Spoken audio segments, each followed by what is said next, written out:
العالمين والصلاة والسلام على سيدنا محمد وعلى آله وصحبه أجمعين. آدي أدبان السلام يا بهد الصحافة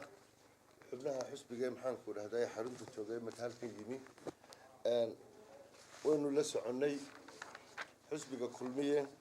سديد يلا بعتنكي سجال يلا بعتنكي بشي هراء أيوة شروينه سياسة حاد أو كوك بصامه هتير كمحنكور هذا مسار waxaan kale oo la soconay 3 maxaa la 2 shirkan waxa maxaan ku dhahday go'aan soo saaray halkan aan ku hayo guddigii shir gudoonka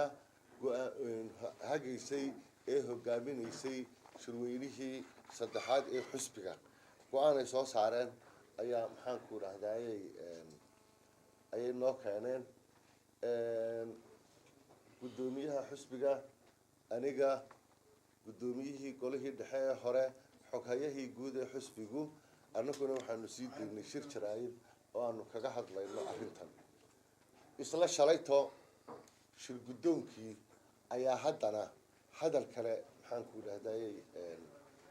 soo jeediyey marka ugu horeysa arrimaha uu khilaafka iyo muranku ka taagan yahay labada iyada qolo imika aanu isla hor taaganahay saakana anigu aan ka hadlayo shalayna iyagu ay ka hadlayeen waxa weeye shirweynihii xisbiga kulmiye ergadiisu waxay ahayd 1,162 xubnood waxa kaloo goobta fadhiyay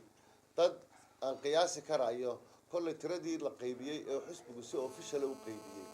ee goobjoogayaasha ama marti sharafka ahayd waxa ahayd 400 oo qof waxaan aaminsanahay qiyaasaya tira maxaan ku dhahday kala oo doorayeen inay fadhiday bahda saxaafadda in fara badan dalka joogta waa ay fadhiday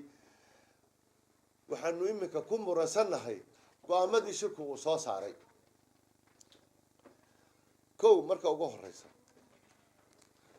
guddidii shir gudoonka ahayd sida uu qeexayo dastuurka xisbigu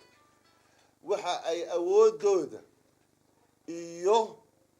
xilka ay hayeen uu dhamaaday saacadii uu gudoomiyihii shirweynuhu